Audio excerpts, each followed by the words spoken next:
नमस्कार, मैं रविश कुमार। मूर्ति, school, college, डाक टिकट योजनाएं, एयरपोर्ट और गली मोहल्ले के रास्ते, इनके नाम से पता चलता है कि किस महापुरुष का सम्मान हुआ है और किसका बाकी है। एक कानून भी बने कि अगर महात्मा गांधी, दीनदयाल उपाध्याय या पर्यटन मंत्री महेश शर्मा अनुसार राष्ट्रवादी मुसलमान पूर्व राष्ट्रपति कलाम के नाम पर बनी सड़क या गली कभी टूटी हुई पाई गई या गंदी पाई गई तो इस इलाके के सभी अफसरों, पार्षदों और विधायकों को 7 साल की जेल हो जाए। तो हजरात, वक्त आ गया है कि एक राष्ट्रव्यापी सर्वे इसी बात पर हो जाए कि किसकी कितनी मूर्ति लगी है। जिसकी ज्यादा मिले उसे सम्मानित होने का सर्टिफिकेट दे दिया जाए। इन महापुरुषों की जयंती पर ट्वीट कर देना, मूर्ति लगाने का ऐलान कर देना, यही सम्मान है, इसी की लड़ाई है। बाकी ट्वीट करने के बाद, माला पहनाने के बाद सम्मान करने वालों के जहन में कितने गांधी बचे रहते हैं, कितने लोहिया और कितने पटेल या कितने श्यामा प्रसाद मुखर्जी या कितने दीनदयाल उपाध्याय आप जानते हैं। मैं बस इस बहस में अपना जुगाड़ खोज रहा हूं कि इसी बहाने कौन महापुरुष है, इसे घोषित करने के लिए एक राष्ट्रीय महापुरुष आयोग बने और चेयरमैन मुझे ही बनाया जाए। किसी मुल्क को इतिहास और उसके नायकों को नहीं भूलना चाहिए, लेकिन एक आम आदमी का सम्मान भी क्या मूर्ति या नामों से होता होगा या फिर नौकरी, बेहतर स्कूल, अस्पताल, जीने की सुविधा से होता है। ऐसा लगता है कि हिंदुस्तान की राजनीति फैंसी ड्रेस पार्टी में बदलती जा रही है। कहीं से कोई गांधी बना चला आ रहा है, तो कोई लोहिया, तो कोई नेहरू और कोई बोस।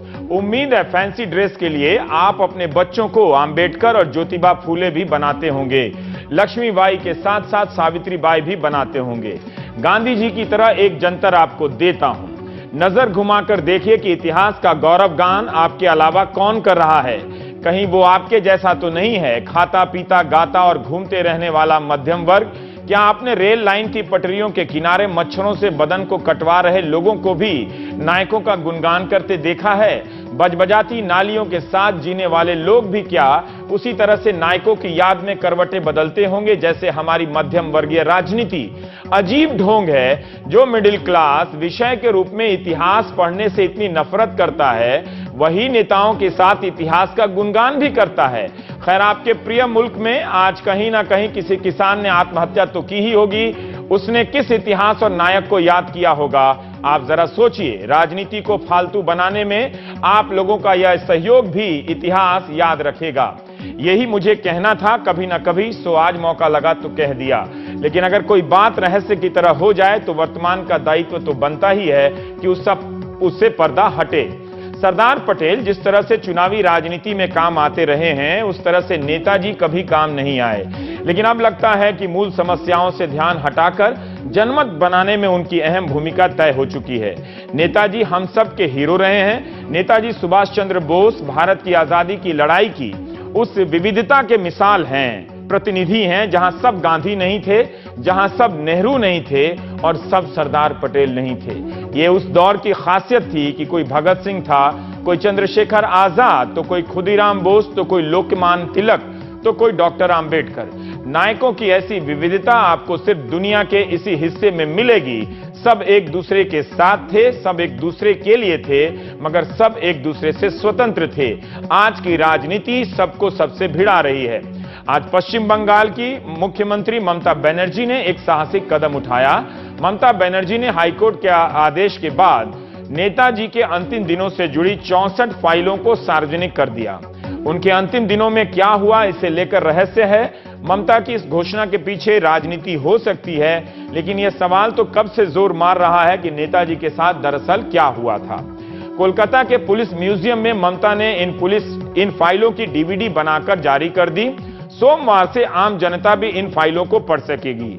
कहा जा रहा है कि इन फाइलों से पता चलता है कि नेताजी 1964 के साल तक जिंदा थे। 1960 के दशक की शुरुआत में अमेरिकी खुफिया रिपोर्ट में इस बात का इशारा किया गया था कि नेताजी फरवरी 1964 में भारत आए होंगे, उनकी मौत के 19 साल के बाद। यहीं से सवाल उठा कि जब उनकी मौत 1945 में ताइवान में विमान दुर्घटना में हो गई थी, तो 1964 में कैसे जीवित होने की चर्चा मिलती है। 12,744 पन्नों की इस फाइल को पढ़ना दिलचस्प होगा। वैसे अभी किसी ने पढ़ी नहीं है। इसे लेकर नेहरू और कांग्रेस पर संदेह किया जाता रहा है कि उन्होंने जानबूझकर इसे रहस्य बनाए रखा। ममता के इस कदम के बाद अब केंद्र सरकार पर भी दबाव है कि उसके पास जो नेताजी से संबंधित क्लासिफाइड फाइलें हैं, संवेदनशील हैं, उसे सार्वजनिक करे। विपक्ष में रहते हुए बीजेपी इसकी मांग करती रही है। 24 जनवरी 2014 के टाइम्स ऑफ इंडिया की रिपोर्ट है कि कटक में बीजेपी अध्यक्ष के नाते राजनाथ सिंह ने कहा था कि अगर बीजेपी सत्ता में आई तो नेताजी की मौत से जो रहस्य का पर्दा है उसे हटा दिया जाएगा। राजनाथ सिंह नेताजी की 117वीं जयंती में हिस्सा लेने कटक गए थे। उन्होंने तब कहा कि सत्य क्या है केंद्र सरकार को लोगों को बताना चाहिए। बीजेपी सत्ता में आ गई है और संयोग से राजनाथ सिंह ही गृह मंत्री बने हैं जिनके मंत्रालय के पास ये फाइल होगी। राजनाथ सिंह के जूनियर मंत्री किरण रिजिजू ने कहा है कि हम दबाकर रखने के हक में नहीं है फाइलों को, लेकिन हमें विदेश मंत्रालय से बात करनी होगी कि क्या ऐसा करने से हमारे राजनयिक संबंधों पर कोई असर पड़ सकता है या नहीं। नेताजी के परिवार के सदस्य चंद्र बोस ने कहा है कि प्रधानमंत्री को चीन और रूस को पत्र लिखना चाहिए, वहां से दस्तावेज मंगाने चाहिए। 18 अगस्त 1945 की जिस विमान दुर्घटना में मौत हुई थी उसमें नेताजी की मौत हुई थी या नहीं, अगर हुई थी तो 1968 तक के अलग अलग पत्रों या दस्तावेजों में नेताजी के जीवित होने का जिक्र क्यों और कैसे मिलता है। एक सवाल और है, इन दस्तावेजों से पता चलता है कि नेताजी के परिवार की 20 साल तक जासूसी कराई गई, क्यों और किसके इशारे पर। ममता ने नाम तो नहीं लिया लेकिन संकेत नेहरू की तरफ था। कांग्रेस पार्टी ने अपने समय में दस्तावेजों को सार्वजनिक तो नहीं किया, लेकिन ममता के कदम का स्वागत करते हुए कांग्रेस नेता पीसी चाको ने कहा कि आजादी के बाद उस समय के प्रधानमंत्री नेहरू के लिए नेताजी की सुरक्षा बेहद महत्वपूर्ण मामला था। हो सकता है कि इस वजह से जासूसी कराई गई होगी, तथ्य आने दीजिए। कांग्रेस इसे अलग नजरिए से देखती है। नेहरू और बोस के बीच रणनीतियों को लेकर मतभेद जरूर था, मगर दोनों के संबंध बहुत बेहतर थे। कांग्रेस नेता तो नेहरू की भूमिका मान ली उन्होंने। अगर 20 साल जासूसी हुई तो नेहरू तो 17 साल तक ही प्रधानमंत्री थे। उनके बाद 1964 से 66 तक शास्त्री जी थे। क्या शास्त्री जी के समय भी जासूसी हुई? क्या 1966 के बाद भी जासूसी जारी रही? 12,744 पन्नों के दस्तावेज अभी कौन पढ़ सका होगा? क्या पब्लिक इस तरह से म्यूजियम में खड़े होकर कभी पढ़ पाएगी? इसलिए बहस यह नहीं है कि उन फाइलों में क्या है, इस बात को लेकर है कि क्या अब केंद्र को भी अपनी फाइलें जारी कर देनी चाहिए। तो प्राइम टाइम में हम बात करेंगे नेताजी सुभाष चंद्र बोस से संबंधित जो फाइलें कोलकाता में जारी की गई हैं, 64 फाइलें, उसका राष्ट्रीय राजनीति पे क्या असर पड़ेगा, उसकी जो एक राजनीति उस पर बात करेंगे। हमारे साथ सुब्रमण्यम स्वामी हैं, नेता बीजेपी, जयवीर शेरगिल हैं, नौजवान नेता हैं, प्रवक्ता हैं कांग्रेस के, प्रोफेसर, और आप पहली बार आए हैं तो आपका स्वागत प्राइम टाइम में। प्रोफेसर सलील मिश्रा हैं, इतिहासकार हमारे साथ हैं। स्वामी जी, ये जो एक तरह से एक राजनीति भी है सेंटर और स्टेट की। हालांकि ममता बनर्जी ने हाईकोर्ट के आदेश के बाद वो 64 फाइलें जो रिलीज की हैं 12,744 पन्नों की, केंद्र पे जो अब वो कह रही हैं कि बीजेपी को लाया जाए, बीजेपी जो कह रही है कि फाइलें सेंसिटिव हैं, हम नहीं कर सकते, यही दलील कांग्रेस भी कहती थी। अब सब कोई जानता है कि राजनाथ सिंह या बीजेपी के नेता भी इन फाइलों को सार्वजनिक करने की मांग करते थे। हासिल क्या हुआ इन 64 फाइलों के रिलीज करने को आप कैसे देखते हैं, और वो जो डिमांड है उस पर आपकी क्या प्रतिक्रिया है?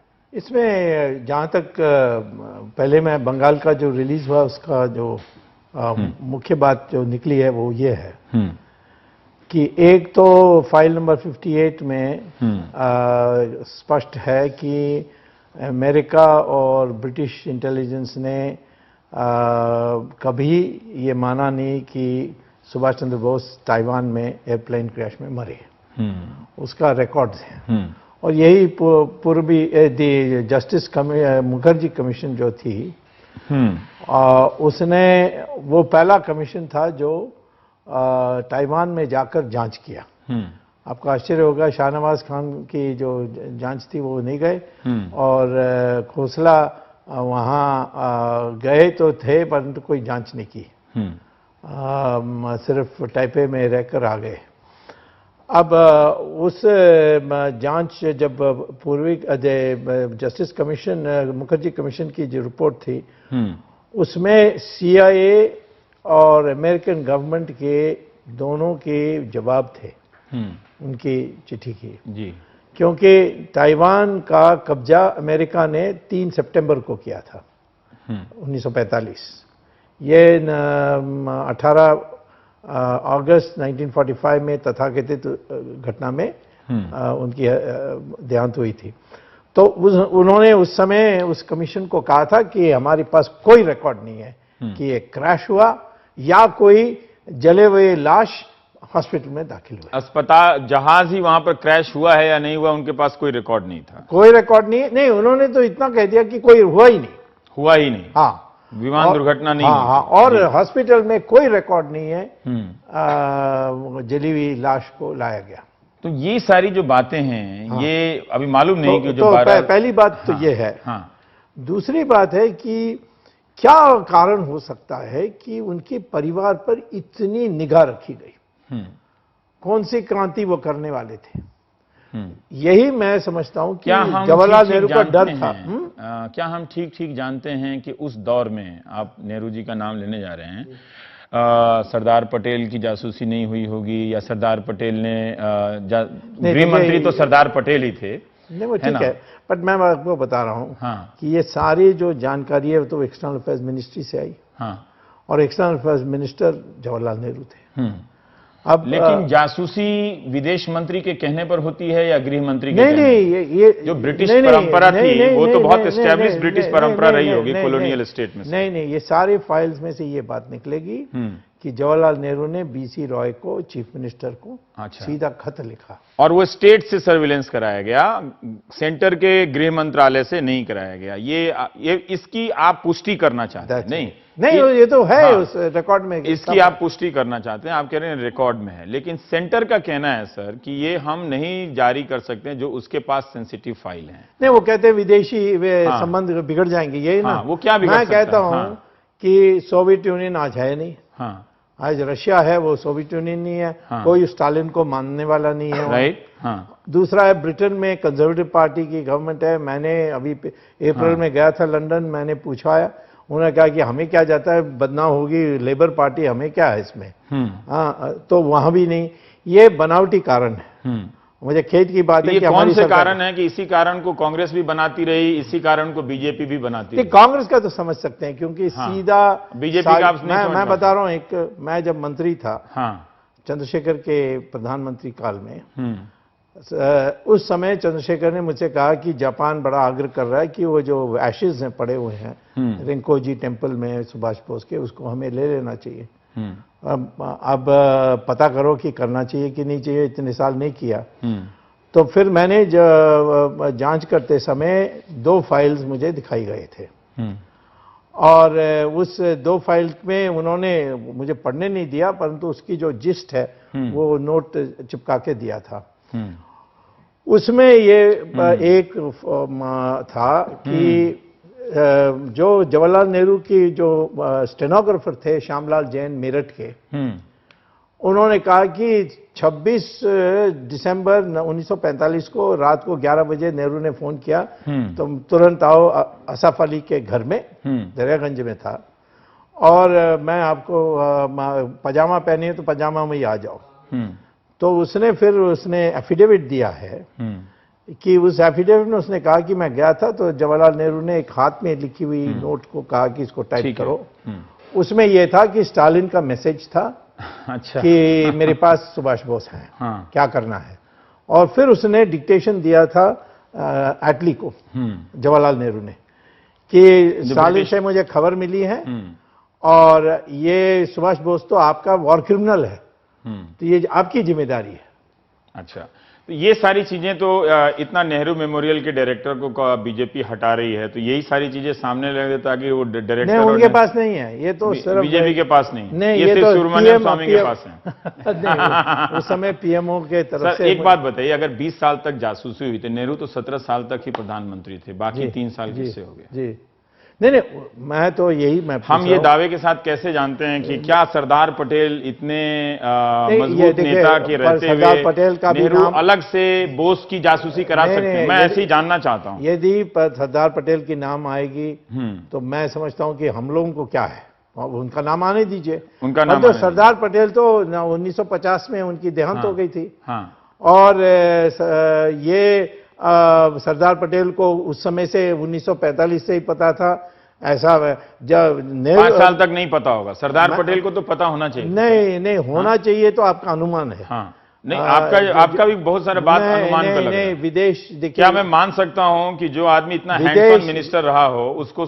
सुभाष चंद्र बोस के बारे में नहीं पता हो, उस पूरे मंत्रिमंडल में सिर्फ नेहरू को पता है? बिकॉज वो विदेशी इंटेलिजेंस थी, वो सिर्फ प्राइम मिनिस्टर को मिलता है, होम मिनिस्टर को RAW का आज भी इंफॉर्मेशन नहीं मिलता है। जयवीर, मुझे एक बात बता दीजिए कि कांग्रेस जिन दलीलों से इन फाइलों को सामने नहीं लाती थी, क्या वो दलीलें आप बता सकते हैं जिससे हमारे दर्शक समझ सकें और सुब्रमण्यम स्वामी जी भी समझ सकें कि बीजेपी क्यों नहीं सामने ला रही उन फाइलों में?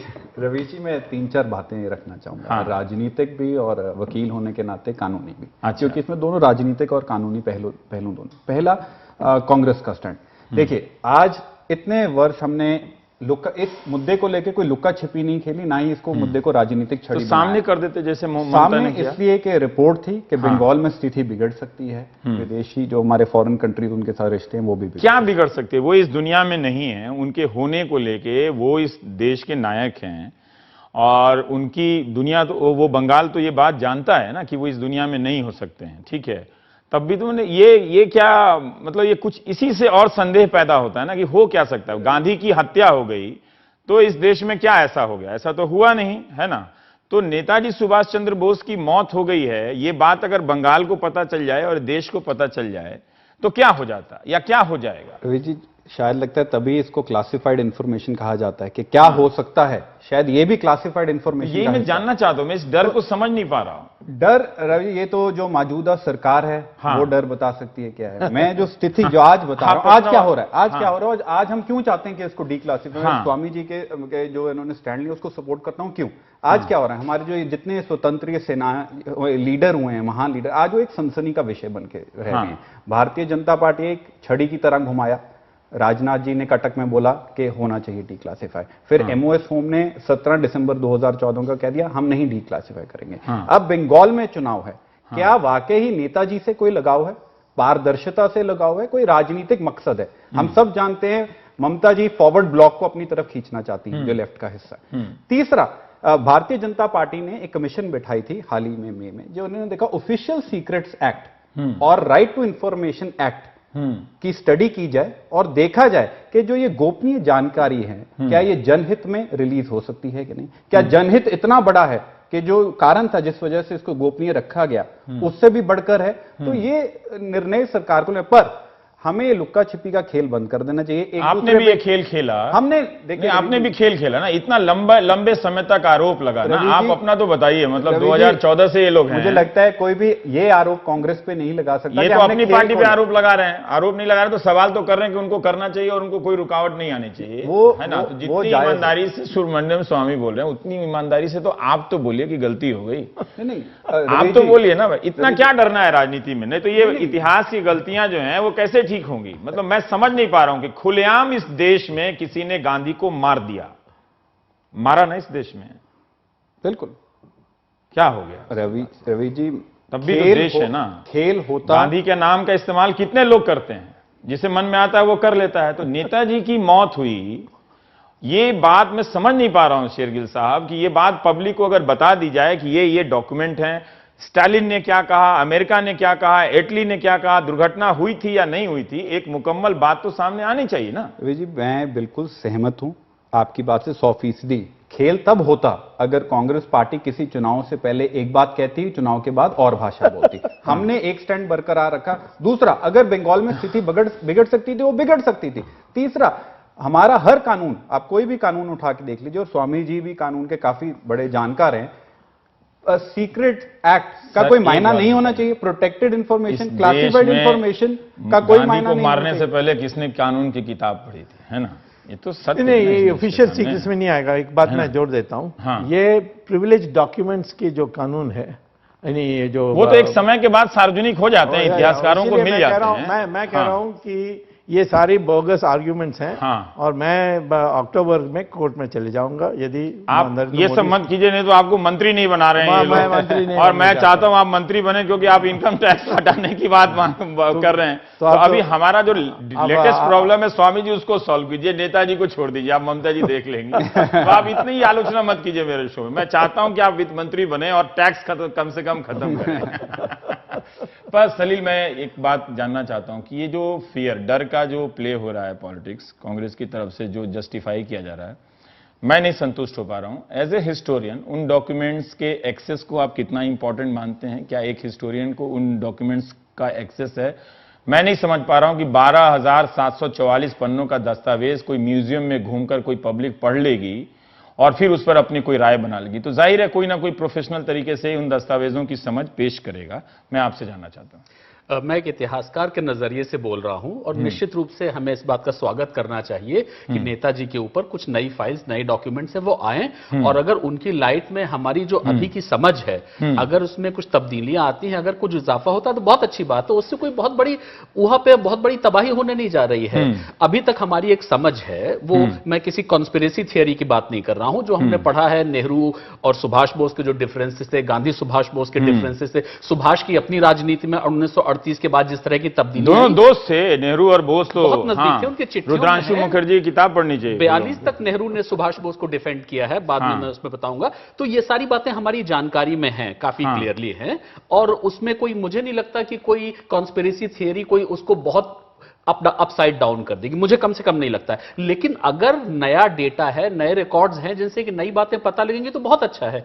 इसलिए कि हमारा कमिटमेंट जो है वो अपने अतीत को ज्यादा बेहतर रूप से समझने का है, और मुझे नहीं लगता कि अतीत की समझ इतनी खतरनाक हो सकती है कि वो आज के इक्वेशंस में कुछ बाधा डाल दे, और अगर हो भी सकती है तब भी रिस्क लेना चाहिए। तब भी रिस्क लेना चाहिए और बता देना चाहिए, बिल्कुल जानना मतलब चाहिए। ठीक है, पॉलिटिकल रीजन से स्वामी जी चाहते हो कि वो सामने आए, नेहरू या पटेल जी जो भी हैं, या शास्त्री जी की क्या भूमिका थी, क्यों जासूसी, वो भी सामने आए, या और लोगों की हुई थी नहीं, लेकिन इतिहासकार को भी चाहिए वो दस्तावेज। हमें जानना है, और हम अपने जो इतिहास की पद्धतियां हैं, जो मेथोडोलॉजी है, उसकी पूर्व शर्तों के साथ इंसाफ करते हुए हम उनको देखेंगे, और अगर नई बात को सामने आ रही तो हम सामने रखेंगे। पर स्वामी जी अपनी बात में जो बात कह रहे थे कि कई तरह की कमीशन की रिपोर्ट हैं, तो क्या वो पर्याप्त नहीं है उन तक पहुंचने के लिए, वो एविडेंस के लिए, या आपको ये चाहिए, रॉ मटेरियल चाहिए? बिल्कुल चाहिए होगा। अभी तक जो हमारे पास अवेलेबल रिकॉर्ड्स और डेटा हैं, और मैं सिर्फ आर्काइव्स में तो नहीं है, तीन मूर्ति लाइब्रेरी की बात कर रहा हूं, और जो पब्लिश भी हो गए हैं, उनके कॉरेस्पॉन्डेंसेज, उनके स्टेटमेंट्स, उनकी चिट्ठियां, यहाँ पे महेश शर्मा जी पहुंच गए, महेश रंगराजन की जगह। तो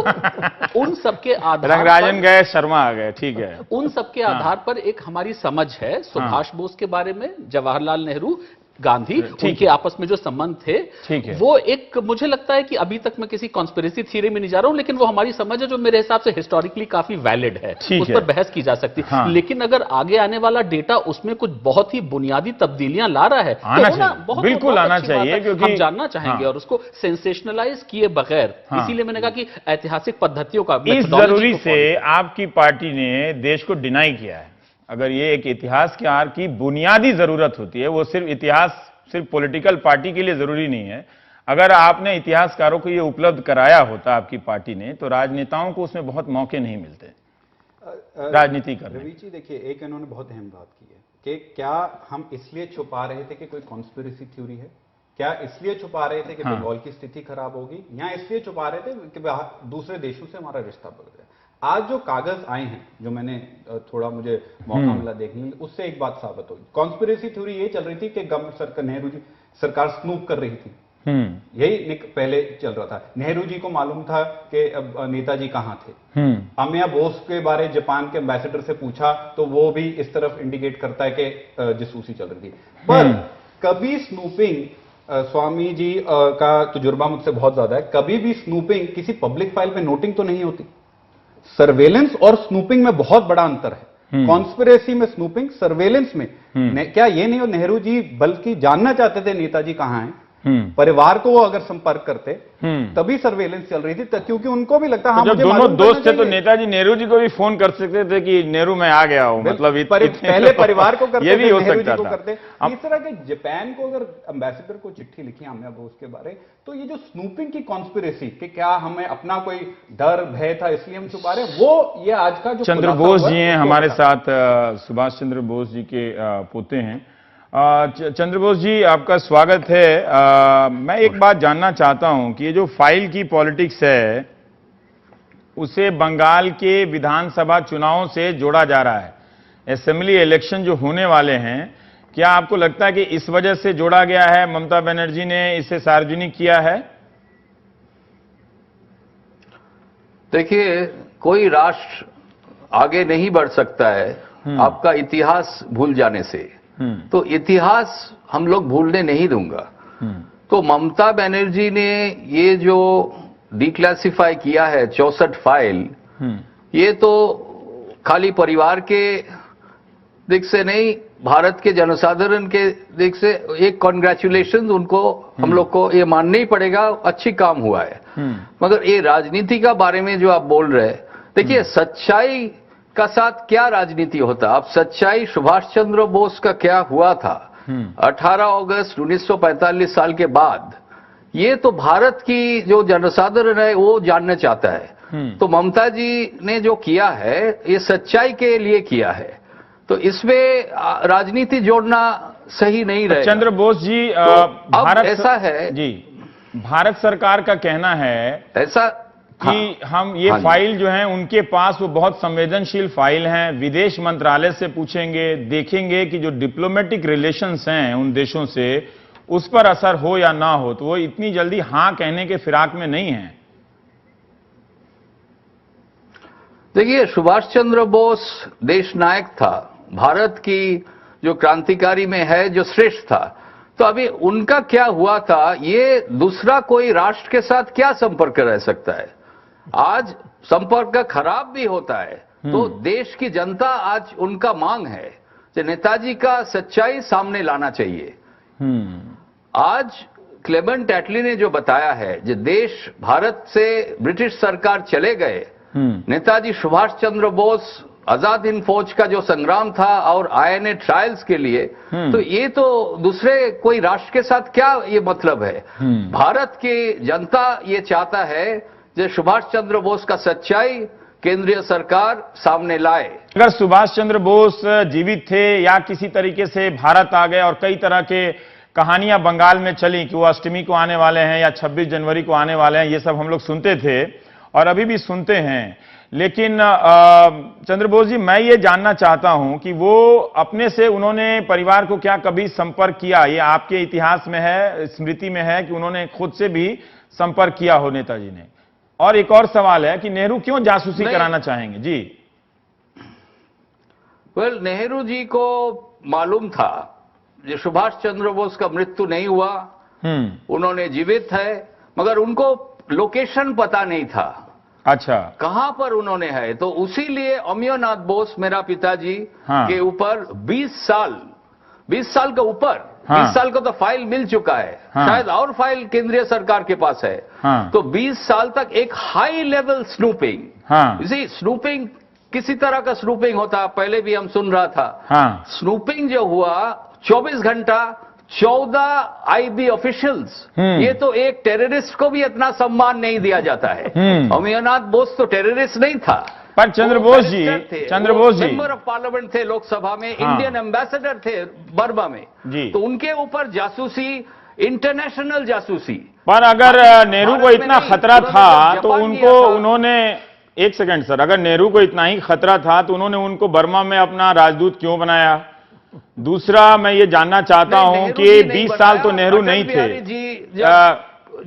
चंद्र बोस जी, ये था विदेश मंत्री था, हाँ, अटल बिहारी वाजपेयी जी उनको बर्मा में अमियोनाथ बोस को राष्ट्रदूत करके भेजा था जनता पार्टी के टाइम, जनता गवर्नमेंट के टाइम। अच्छा, तब ऐसा है, देखिए एक सेकंड कांग्रेस सर, सरकार अभी बोस परिवार में हाँ, जो भी कांग्रेस के साथ मिला है वो गद्दारी किया है नेताजी सुभाष चंद्र बोस का बारे में। राइट, ठीक है। एक दो परिवार के एक बात जो कांग्रेस के साथ है तो गद्दारी किया है। चंद्रबोस जी, मेरा एक सवाल है आपसे कि आप कह रहे हैं कि आपके पिताजी को, अमिय बोस जी को बर्मा में राजदूत बनाकर अटल बिहारी वाजपेयी ने भेजा, ठीक है। तो इसका मतलब एक दौर तो था तब बीजेपी ने या अटल बिहारी वाजपेयी ने वो दस्तावेज आपके पिताजी को क्यों नहीं दे दिए? देखिए, ये दस्तावेज ये काफी क्रिटिकल फाइल्स है। नहीं, इसमें ये जरूर हिम्मत लगता है। अच्छा, वाजपेयी जी में हिम्मत नहीं थी, आप ये कह रहे हैं? अटल बिहारी वाजपेयी जी हाँ, कुछ देखा है फाइल में जो शायद क्रिटिकल थे, उन्होंने उस टाइम में शायद वो नहीं कर पाया। चंद्रबोस जी, मेरा नहीं, अभी एक मौका है। मेरा एक सवाल है कि जब वो आपके नेताजी का जब फाइल रिलीज नहीं कर रहे थे तो बोस साहब, आपके पिताजी ने वाजपेयी जी से ये फेवर क्यों लिया कि वो राजदूत बनने जा रहे हैं? कुछ तो होना चाहिए ना। और दूसरी बात, आप कह रहे हैं कि 20 साल तक जासूसी हुई, तो नेहरू तो 17 साल तक रहे, क्या ये जासूसी शास्त्री जी के इशारे पर भी हुई? देखिए, मिस्टर नेहरू के साथ अमियोनाथ बोस के काफी अच्छे संपर्क था, उन्होंने काफी जानते थे।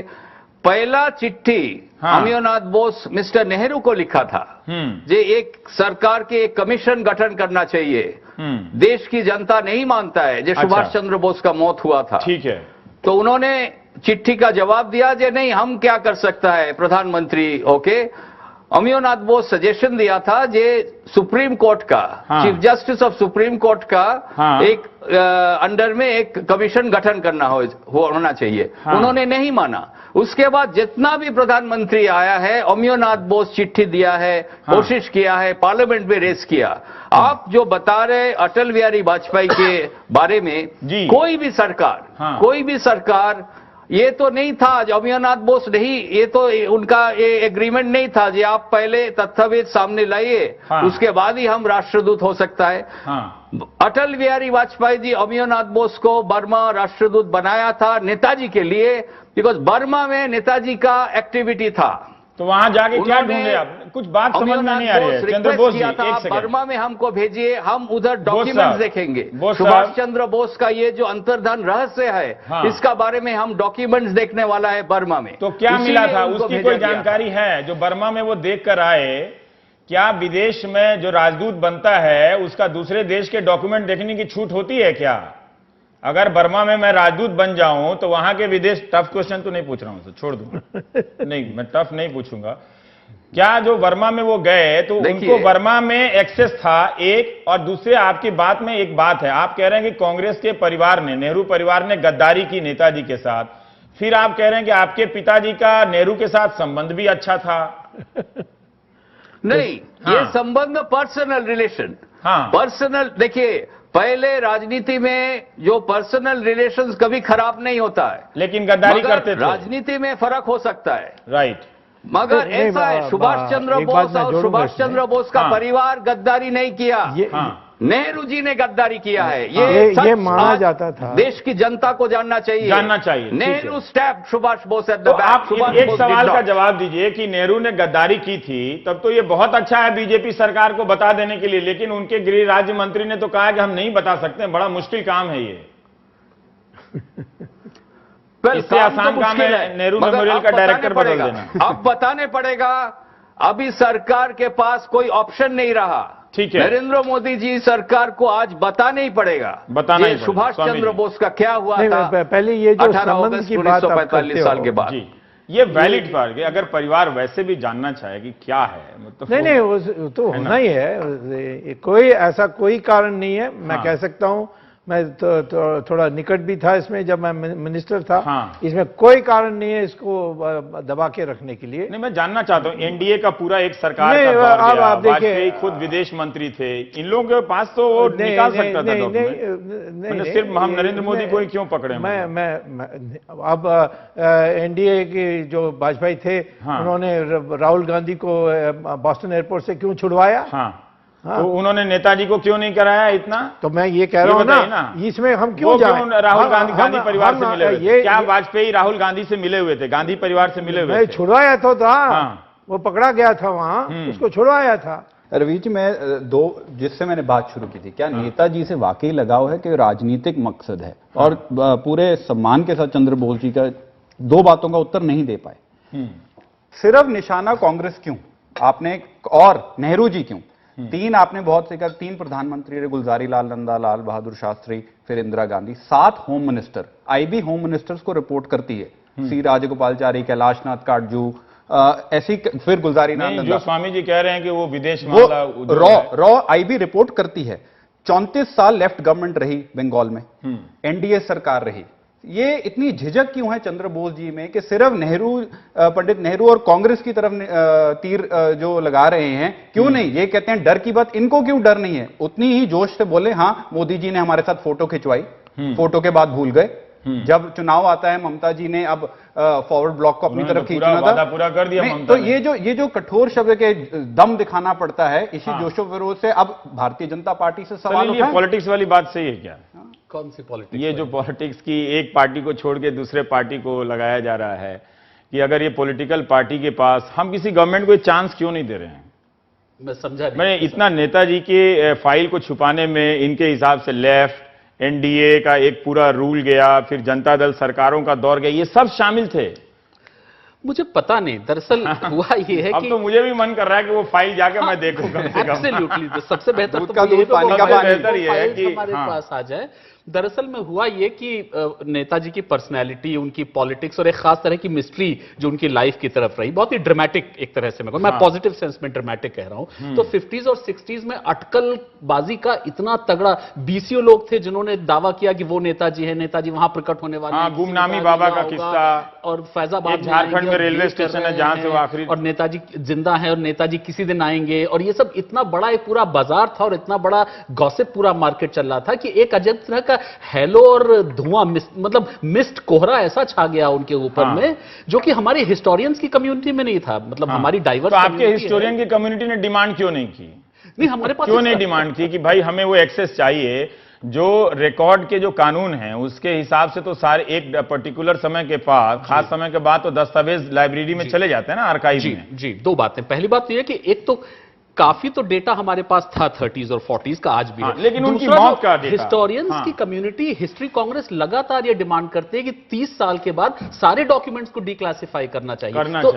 और ये लगातार डिमांड रही है उनकी रिप्रेजेंटेटिव बॉडी और फोरम से। कोई भी सोर्स है, जब 30 साल हो जाए तो कितनी भी घातक, कितनी भी बड़ी, कितनी भी सबवर्सिव जानकारी है, that should be made available. ये हमारी लगातार डिमांड रही है। ब्रेक लेंगे, फिर मैं स्वामी जी से थोड़ा और बोस जी से दोनों से बात करूंगा। एक छोटा सा ब्रेक लेके आ रहे हैं, बड़ी लंबी कहानी है।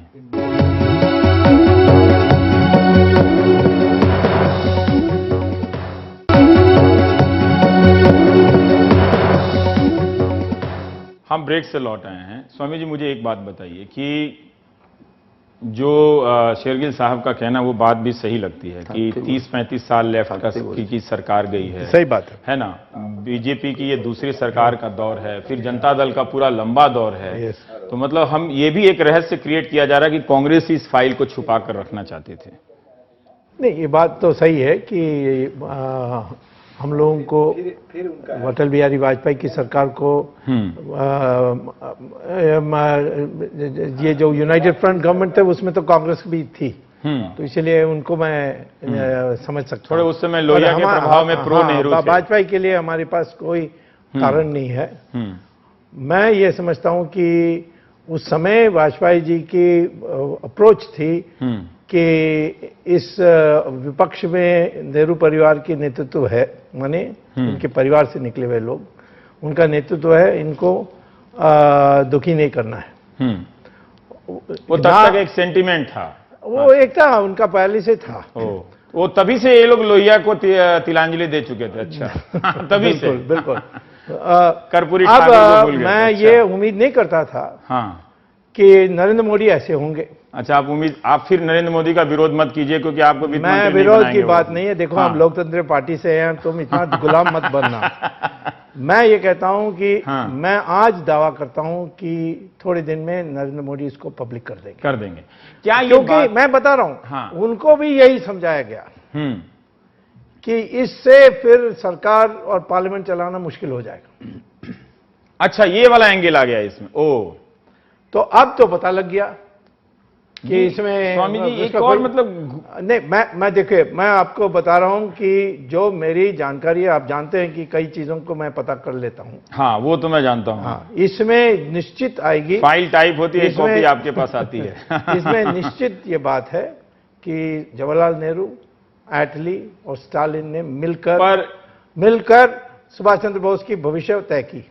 भविष्य तय की, मारने का भविष्य। बिल्कुल। लेकिन क्या ये बात ये भी तो हो सकता है कि उन फाइलों में ऐसा कुछ है ही नहीं, नहीं है, फाइल इसलिए में इसको है। दबा के रखो ताकि ये सब किस्से चलते आए, रहेंगे। ऐसा हाँ? कोई- ये तो तुम्हारी अखबारों वालों में हाँ? हो सकती है। अगर मैं ये कह है, रहा हूं कि तब तो राष्ट्रीय इतने- जिम्मेदारी बनती है नरेंद्र मोदी जी की कि अगले हफ्ते तक बिहार चुनाव से पहले ये रिलीज कर दें। मैं तो कहता हूं कि कभी भी हो, चुनाव के बाद या एक तो मैं नहीं करेंगे तो मैं कोर्ट में जाऊंगा। आप जाएंगे? बिल्कुल, इसमें कोई दो राय नहीं। ठीक है। ये इतना महत्वपूर्ण विषय है, इसमें हमें वास्तविकता पता करना है। हम्म। और दूसरा है कि इसमें किन किन लोगों को कॉन्फिडेंस में लिया गया, इसमें कई विपक्ष के लोग भी फंस सकते हैं। विपक्ष के लोग भी फंस सकते हैं। ये बड़ा खतरनाक आपने जो खुलासा नहीं किया लेकिन बता दिया, इसीलिए विपक्ष भी सहमत है कि ये फाइल जो है नीचे सरका के रख दी जाए। पर सलील साहब, एक टफ क्वेश्चन तो है, एक पॉलिटिकल बैटल है, ये सब कोई जानता है, ये हो रहा है, वो हो रहा है, लेकिन क्या किसी हिस्टोरियन ने उन देशों के आर्काइव में भी जाकर नेताजी की हिस्ट्री को जानने का प्रयास किया क्या? या रसिया, चाइना, इन सब जगह में भी इसी तरह की पाबंदी है? मतलब दुनिया का हर राज खुल गया है ना, हिटलर के मरने से लेके उसके जीने तक हजार कहानियों का राज खुल गए, एक नेताजी पर इतनी पाबंदी क्यों है? मतलब क्या हो जाने वाला है? मेरी अपनी समझ है कि इतना बड़ा कोई राज है नहीं। दरअसल में कॉन्स्पिरेसी थियरीज जो हैं वो लगातार 40s ऑनवर्ड से मशरूम कर रही हैं, 50s में, 60s में। और कॉन्स्पिरेसी थियरी की सबसे बड़ी स्ट्रेंथ ये होती है कि उसके लिए आपको एविडेंस नहीं बतानी होती है।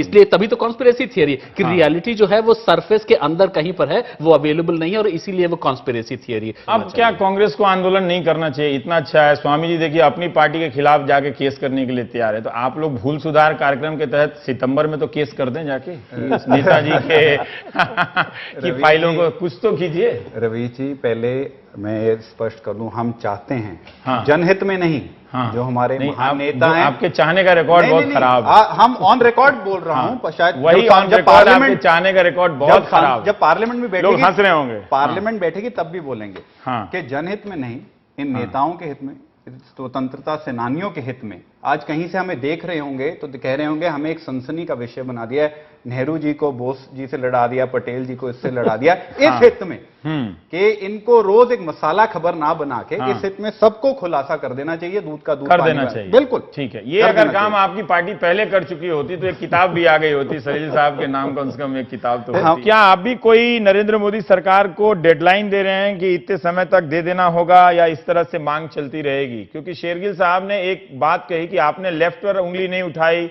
आपने बीजेपी सरकारों पर उंगली नहीं उठाई, आपने जनता दल सरकारों पर उंगली नहीं उठाई इस दस्तावेज को दबाने के लिए। नहीं, ये गलत है। आप सही बोला उन्होंने, ये लेफ्ट का भी, लेफ्ट 34 साल पश्चिम बंगाल में सरकार चलाया, उन्होंने कुछ नहीं किया, उन्होंने कांग्रेस के साथ मिला हुआ था। अच्छा, अब देखिए, लेफ्ट पार्टीज कांग्रेस के साथ आउटसाइड सपोर्ट दिया हुआ था सरकार में, यूपीए 1 सरकार, आपको याद होगा जी। तो ये तो सब मिले हुआ था। अभी सोवियत यूनियन के चमचे भी थे। नेताजी का इशू में ये लोग एक साथ था। और एक जो अब जो अटल बिहारी वाजपेयी जी का सरकार जब आए थे, अटल बिहारी वाजपेयी जी क्यों नहीं किया, सुब्रमण्यम स्वामी जी आपको बताया है।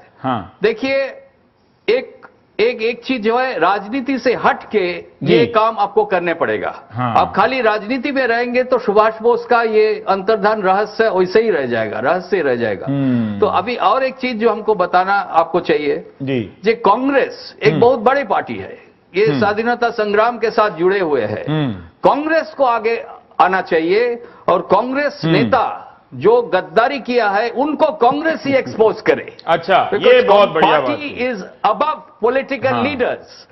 जी, सपोज कोई कांग्रेस जी, नेता गद्दारी बहुत-बहुत किया जी, है बहुत-बहुत, भारत के प्रति, ये जी। कांग्रेस का पार्टी का कर्तव्य है। चंद्र इसको बोस जी, सामने लाना बहुत-बहुत चाहिए। शुक्रिया आपका। ये गलतफहमी भी दूर होनी चाहिए कि सुभाष बोस और जवाहरलाल नेहरू मित्र थे। ये भी बिल्कुल गलतफहमी दूर होनी चाहिए, है ये ना? भी हो जाएगी। ये तो सार्वजनिक बात है कि दोनों में हर किसी में टकराव था। अंबेडकर गांधी में जैसे टकराव था, अंबेडकर तो ये गांधी अच्छा का था कि उस समय टकराव, सब गांधी नहीं थे, सब बोस उसका नहीं थे, या तुलना सब नहीं कर नेहरू नहीं सकते, थे। वो दौर अच्छा था। नहीं कर सकते। बहुत-बहुत सुभाष शुक्रिया। बोस आते तो वो प्रधानमंत्री बनते, ये नेहरू को कांग्रेस पता के था। भीतर उन लोगों को एक्सपोज करे। आपने कहा ये एक्सपोज होगा तो विपक्ष के लोग एक्सपोज होंगे, क्या पता बीजेपी वाले एक्सपोज हो जाएं, क्या पता जनता दल वाले, तो सब एक्सपोज हो जाएं। लेकिन जरूरी है कि वो फाइलें अब सार्वजनिक हो ही जाएं। जिनका डर बताया जा रहा है वो बात उतनी आम जनता के बीच उतनी पच नहीं रही है, जच नहीं रही है कि ऐसा क्या हो जाएगा रूस या सुब्रमण्यम स्वामी का ये बात भी कहना सही है कि जो विदेशी संबंधों की बात कही जा रही है वो सऊदी अरब के मामले में तो ठीक लगता है, लेकिन नेताजी के मामले में ठीक नहीं लगता है। आप देख रहे थे प्राइम टाइम, जो है सो ही है। नमस्ते।